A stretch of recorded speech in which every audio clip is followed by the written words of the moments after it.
Hello, BookTube, and welcome to another weekly reading vlog. This week is Charlie and the Great Glass Elevator by Roald Dahl.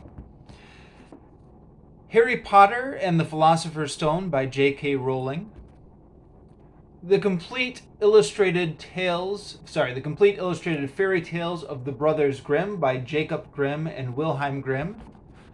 And the grammar book, an ESL/EFL teacher's course by Marianne, Celce-Murcia and Diane Larsen-Freeman. Apologies for everything showing up in reverse mirror image on this camera. It's just the way this camera works, so that's the way this video is going to go. Okay, so first off, Charlie and the Great Glass Elevator. I actually didn't read any of this book this week. I finished this last week, but I did finish up my review of this earlier this week. So I've posted that on the weblog and also a YouTube video to accompany that. And then after I finish that, I am moving on to Harry Potter and the Philosopher's Stone, which, as I explained in my started video, the primary reason for reading this book rereading this book at this time, is to keep up with my wife's reading. My wife just recently finished this.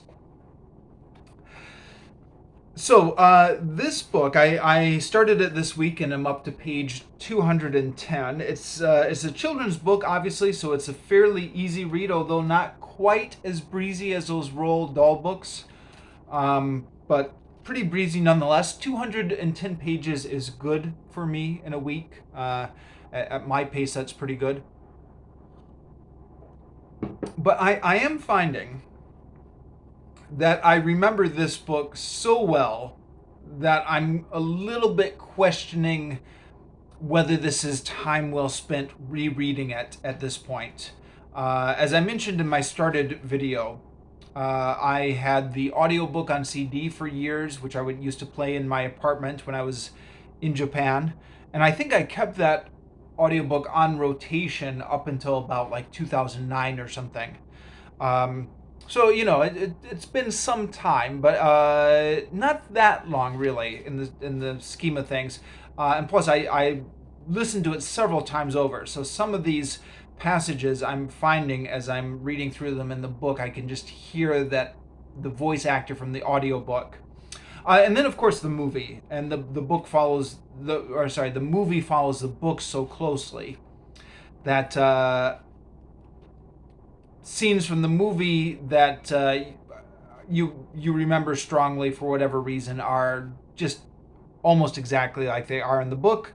Of course, the book has more details, but I don't know. Point being, I guess, is I probably didn't need to reread this at this point in time. And given how many unread books I've got on my bookshelf, I feel a little bit guilty about this, but I am actually enjoying this. So, I mean, I'm somewhat telling you what you already know here, but I think the first 50 pages of this, maybe 50 or 60 pages, are just brilliant. So this is when Harry Potter is living with the Dursleys. And the book is obviously setting stuff up, bigger stuff that's going to happen. So you've got those bigger mysteries to keep you hooked while you're reading it. But it's just also so funny, the way magic keeps happening and the way the Dursleys just get more and more frustrated by the magic that keeps happening. I mean, I've been reading Roald Dahl lately. The first 50 pages of this book strike me as something right out of Roald Dahl. Struck me that way the first time I read it. In fact, it struck me that way even before I read this book when I saw the movie. I suspect I'm not the only one who's made that comparison, although I don't believe I've seen it in print anywhere, which could just mean I've not been looking in the right places.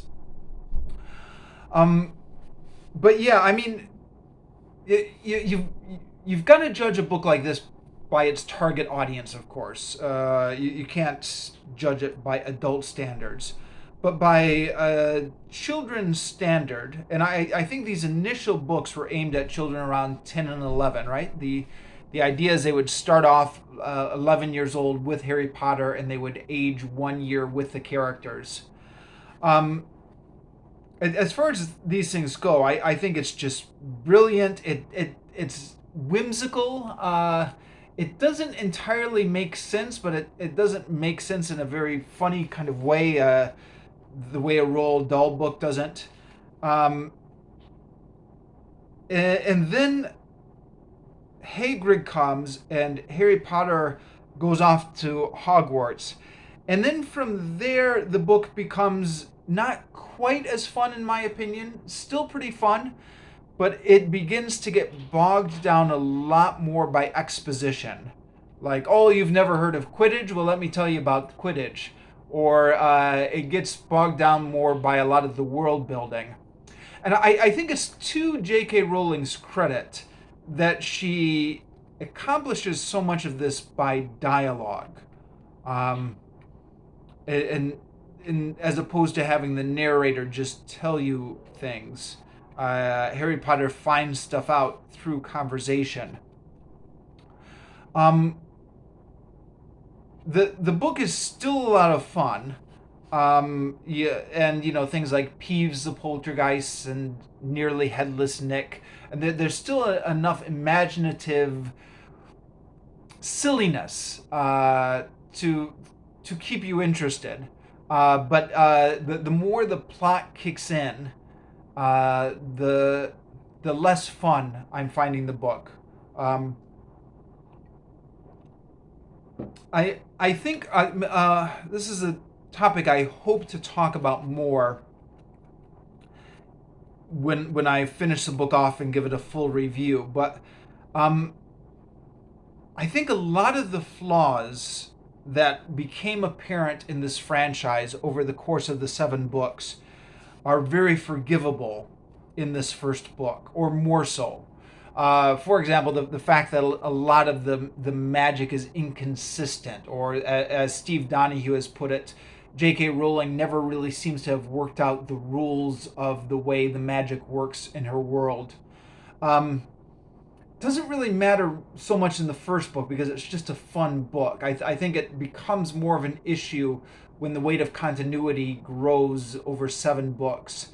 Another issue is the fact that these books become a little bit formulaic as we go through them. But again, you can't really fault the first book for that. That's something that you'd have to bring up with the subsequent books. But then I think maybe sorry, let me balance this out. I think one of the big strengths of these books, coming back to the strengths, is how memorable the characters are.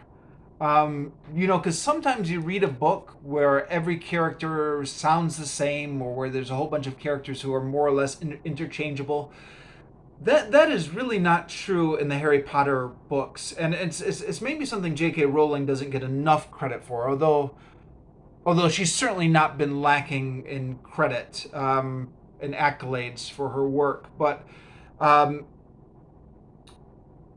it's very noticeable after the movies, of course, where Hagrid and Snape and all these other characters look so vivid on screen. But that vividness comes directly from the book. I mean, you're reading this book and you can just imagine Snape, and you can imagine Hagrid, and you can imagine just all these characters in a way that's so distinct. The flip side of that, though, is to a certain extent the characters are caricatures. And this is especially true with the Dursley family, or Malfoy and his crew, or really just all of House Slytherin. They're just mean and nasty characters who are just mean and nasty for no sympathetic reason, and who never grow or develop over the course of the books. Now, the same, of course, is true of Roald Dahl. and you put up with it in a Roald Dahl book because it's a children's book and it's silly and it's short. And I think by the same token, you can easily put up with this in one Harry Potter book. I think by the time you get to book 7, the fact that Malfoy really hasn't developed at all, or that, you know, that the books, as they try to take on heavier themes as you go through the series, are somewhat hampered by the silly tone that's set out in book 1. But that being said, again, that's a criticism for the series as a whole. I think in book 1, if you're just looking at this book as its own book and you're judging it by the criteria of a children's book, it's very enjoyable. So yeah, I'll come back with more thoughts on that next week or whenever I finish off the book. But I want to get onto some other stuff here. The grammar book. Now, this is something I am not reading for pleasure. I'm doing this for professional development in my job as an ESL, EFL teacher. And we are on a very strict lockdown here in Ho Chi Minh City in Vietnam. You've been seeing my beard develop over time and the hair getting longer. I've not been... The lockdown has been going in stages, but essentially I've been in my apartment since April, I believe. Which has not been great for my professional development reading. Partly just because we've got a toddler running around the house. So, you know what, I used to get my professional development done during my lunch break at work. But also just because with the lockdown and everything, my brain feels a little bit fried, and I don't really have the interest or motivation to tackle a grammar book at the moment. I tend to be leaning more into the fantasy books, like Roald Dahl and Harry Potter. But I did make a goal this week to not give up on it completely. It's very much on the back burner until I get back to my normal routine at work, and then I'll try and make a serious go at it again. But for the next few weeks, it's going to be on the back burner. But I don't want to give up on it completely, so I made a goal of reading 2 pages every day. So like the bookmark would advance 1 page turn every day. And by doing that, I got 16 pages done this week. So 2 pages a day, plus actually Saturday I had a little bit of extra time, so was able to finish off 4 pages. And read through the tense aspect modality system in discourse, chapter 9. Now, I had been rereading the first few chapters of this book because I started it last year and then gave it up. So up until now, I've been going through sections that I've forgotten the details of, but have read last year.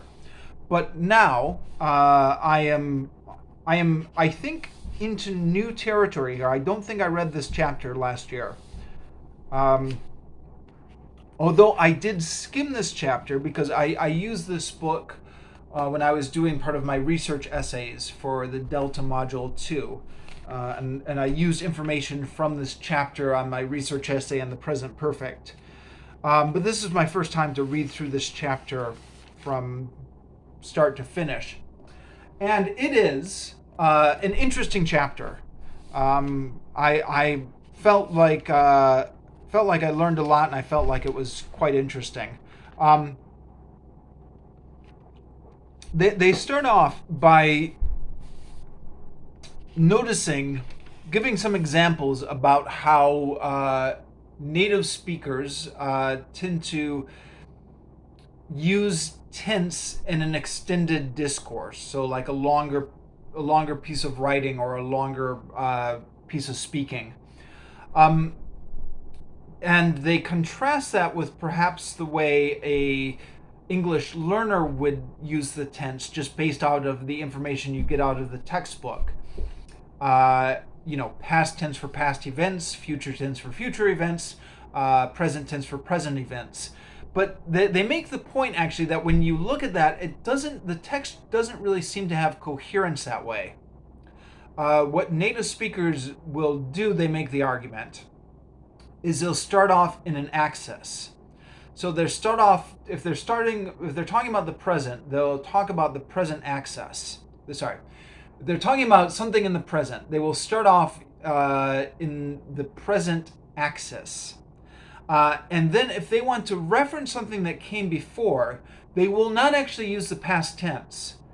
They will use the present perfect, because the present perfect is how you look back on events once you have framed that event in the present. And so they said that the traditional timeline, and again, apologies for this being a mirror image, the traditional timeline that we use to teach grammar tenses may not actually be correct. They talk about it in three different axes: the future axis, the present axis, and the past axis. And there is some overlap here.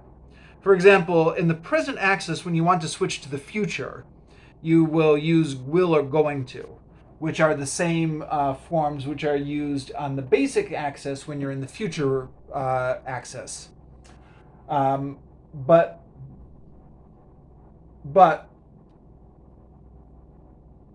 that overlap aside, you have three different axes and three different ways of looking at the present and past, depending on what axis you're in. So, for example, I've already talked about the present axis, but if you're in the past axis, if you're talking about an event in the past, then you start off in the past simple tense. Now, if you want to go and talk about something that happened before that, then you would go to talking about the past perfect. But if you want to talk about something that happens at a time before what you're referencing in the past, then they will use what tense is this? Having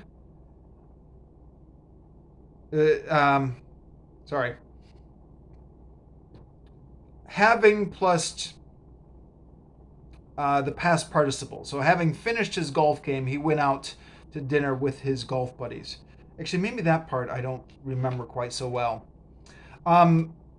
But then they go and look at some other work that's been done by other linguists and find out some interesting things. So they talk about different sequences people use. For example, they show that the present perfect is used to frame a past narrative. So you will use the present perfect to kind of set the scene for a past narrative, and then the rest of the verbs will be in the past tense. And for future, they say you will use going to set the scene for the future narrative, and then you will use will for the rest of the events. Now this going to will thing is something I remember from a different grammar book I was reading. I think this was Grammar for English Teachers by Martin Parrott. He also noted in that book that native speakers will typically start off with going to, when they're listing a whole bunch of things they're going to do in the future. First event will be going to, and then it will be followed by will. And his explanation for that same thing was because going to is a bit of a mouthful to say. So when people are speaking, they just like repeating going to so many times. So then they'll switch to will for the subsequent events, or they'll switch, the contraction ill. Even though the pedagogic grammar textbooks will usually teach that going to is for future plans, whereas will is for future predictions. But in reality, native speakers will typically start off with going to and switch to will. So yeah, Martin Parrott says that was just because of ease of speaking. So you don't have to keep repeating going to so many times. Here they're noting the same thing, but they're saying that going to is because going to is kind of like a present tense. I mean, it looks like the present continuous. It's used to transition from the present to the future. And then once it's established that we're talking about the future, then will is the more neutral future tense that will come in. So I guess both books noting the same phenomenon, but giving slightly different explanations. But either way, it's interesting because if you teach grammar out of the standard grammar textbooks, you'll know that's different than the way going to and will is typically taught. And then they talk about, for example, similar thing with used to and would, where used to is used to frame the event as a past action, and then would is used to repeat it. So again, talking about habitual actions in the past, used to plus a base form, like I used to play soccer, or would plus a base form, like I would play soccer every morning. But the pedagogic grammar books often don't distinguish between them, except for saying that would can't be used for states. Like we could say, like I used to be a student, but we can't say I would be a student when I was 6. But aside from that, most of the grammar books I've taught out of don't distinguish it. But here they're saying used to is quite often used to frame the event, and then would is used for all the subsequent events. Certainly something I've noticed when trying to use songs to teach my students used to and would for repeated past tenses is that would is much more common in the song lyrics. The songs I've used are Gypsies, Tramps, and Thieves by Cher, which I know is cheesy, but sometimes melodramatic is good in the classroom. And it's also arguably politically incorrect nowadays, because it's a song that's sympathetic to gypsies, but a song that also plays on stereotypes. In fact, arguably even the word gypsy is considered politically incorrect nowadays. But okay, but putting that aside, it's noticeable in that song she uses used to once, and then everything else is would. And the other one is Son of a Preacher Man by Dusty Springfield, where it's all would all the way through. She doesn't use was used to. So that's something I just noticed on my own, where the grammar books tend to prioritize used to as the form that's more often taught, but it seems if you go through songs, would plus the base form is much more common. Okay. There's also an interesting thing that they note a little bit later, where the past perfect is used to sum up an event in the past, which again is different than the way it's usually taught in grammar books. But this is one way it's used in discourse. You had a whole bunch of sentences in the past, and then you had one sentence at the very end in the past perfect, just kind of summing up the whole event. So not being used to indicate an event before time, but just to sum it up.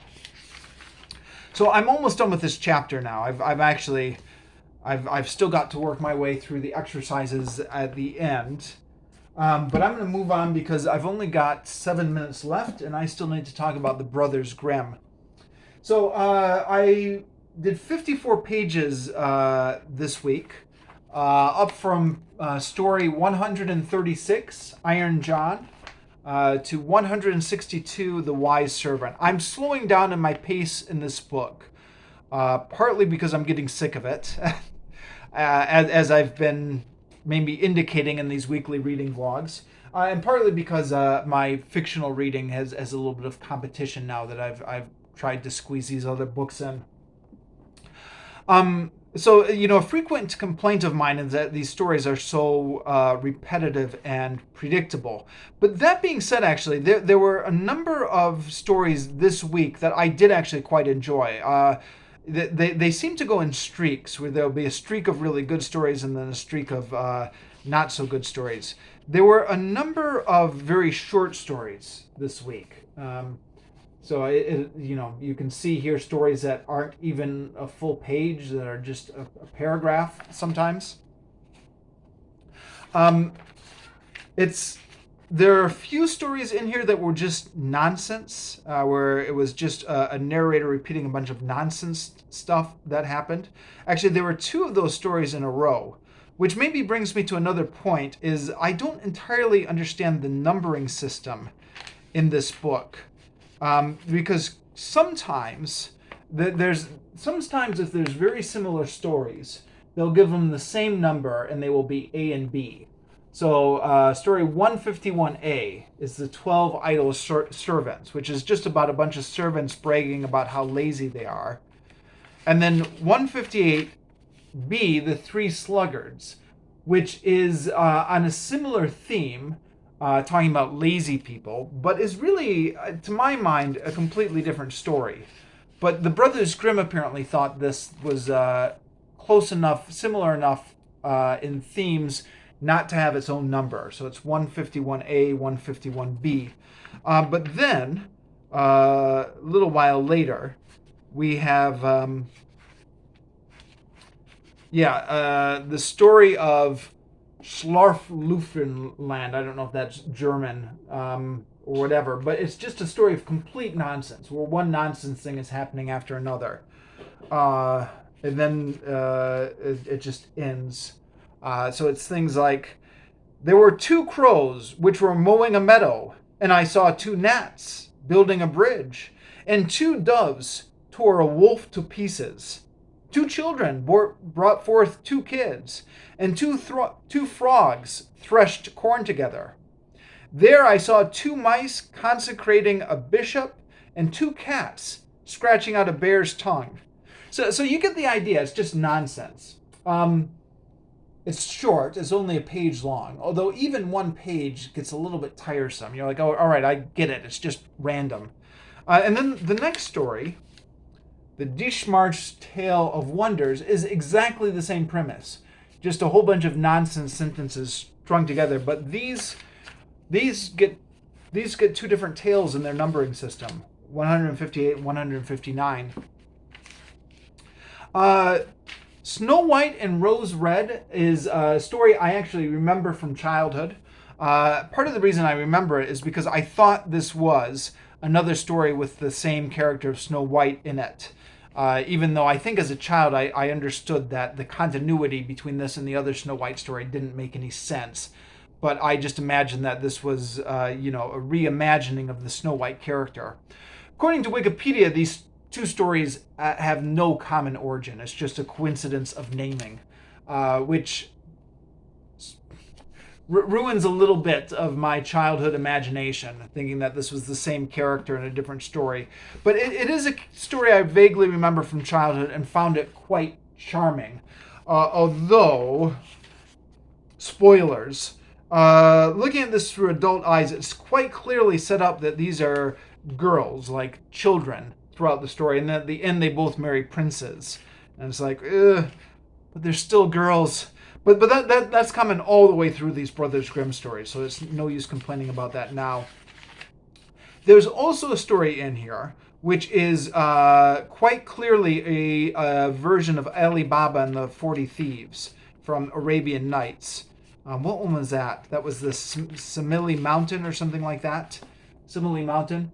I haven't actually gone to Wikipedia yet for this one. It might be interesting to check and see, because obviously within Germany or France, you can imagine these tales bouncing back and forth and a lot of common origins from the same tale. But if something is showing up in the Arabian Nights as well, then that's more of a geographic distance between them. But it's all completely different names. Instead of saying Open Sesame, he says what? Sesame Mount, Simsy Mountain Open. So it's not Open Sesame, it's Simsy Mountain Open. But it's the exact same story. Well, at least the first part of Ali Baba and the 40 Thieves. I'm running out of time on this one. There were actually a few more stories in here that I thought were quite interesting, but I don't have time to talk about it. My 30 minutes is up, so I'm just going to shut off the video here.